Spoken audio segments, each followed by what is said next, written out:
ओम शांति। आज 10 मार्च 2024 है और आज के अव्यक्त महावाक्यों में बाबा ने हम बच्चों को हर प्रकार की मुश्किल से मुक्त होने के लिए कितनी बार बातें बताई हैं, कितनी बार पूछा, कोई मुश्किल तो नहीं आती। एक तरफ बाबा शिव अवतरण का महत्व बता रहे थे, तो दूसरी तरफ आज बाबा हम बच्चों को एक नामी का पाठ पढ़ा रहे थे और इन्हीं के अंदर समाया हुआ है मुश्किलों से मुक्त रहने का रहस्य।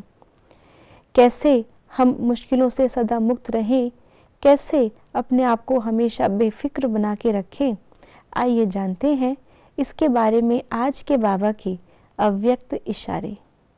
जो ट्रस्टी होकर रहते हैं वे सदा बेफिक्र बादशाह अर्थात फिक्र से फारिग होते हैं। उन्हें रूहानी फकुर रहता है कि हम मास्टर सर्वशक्तिवान हैं। कैसे भी सर्कमस्टेंसेस हों, लेकिन वह स्वयं हल्के रहेंगे, स्वयं सदा न्यारा, जरा भी वातावरण के प्रभाव में नहीं आएंगे।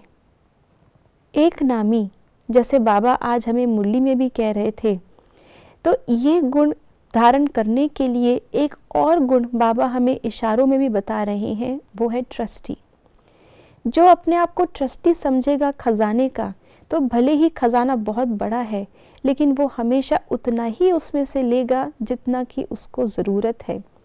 हमेशा हर चीज़ का हिसाब किताब मालिक को देगा, इसलिए कोई फिजूल खर्ची की बात नहीं। इस समय पे बाबा ने हमें कितने खजाने दिए और हम सभी को उन खजानों का ट्रस्टी बनाया। ट्रस्टी होकर के हमेशा हम अपने खजानों को आगे बढ़ाने का ही सोचेंगे, उन्हें सही जगह यूज़ करने का ही सोचेंगे। कभी भी व्यर्थ की बातों में, पुरानी दुनिया की बातों में, देह अभिमान के वश उन्हें हम गवाएंगे नहीं। गवाने वाला कभी ट्रस्टी नहीं हो सकता, और जो गवाएगा नहीं, सिर्फ बढ़ाता रहेगा, उसकी खुशी भी, उसकी प्राप्तियां भी उस खजाने के साथ साथ बढ़ती रहेंगी।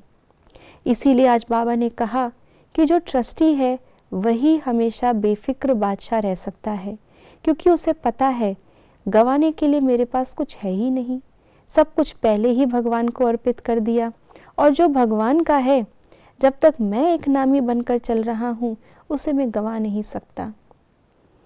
माया चोर तभी आती है जब हम वातावरण के प्रभाव में आकर के अपने आप को ट्रस्टी ना समझकर उन्हीं चीज़ों में ममत्व ले आते हैं। तो ममत्व क्योंकि माया का गुण है, तो ममत्व में आते ही हम माया के हो जाते हैं और अपने आप वो सारा खजाना माया को ट्रांसफ़र हो जाता है और हम खाली हो जाते हैं।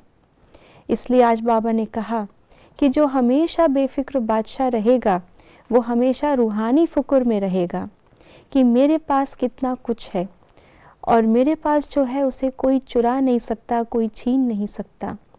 इसलिए वो हमेशा हल्का, हर एक बोझ बाप को सौंप करके हर एक चीज़ से न्यारा रहेगा। स्तुति भी बाप को ट्रांसफ़र, तो निंदा भी बाप को ट्रांसफ़र।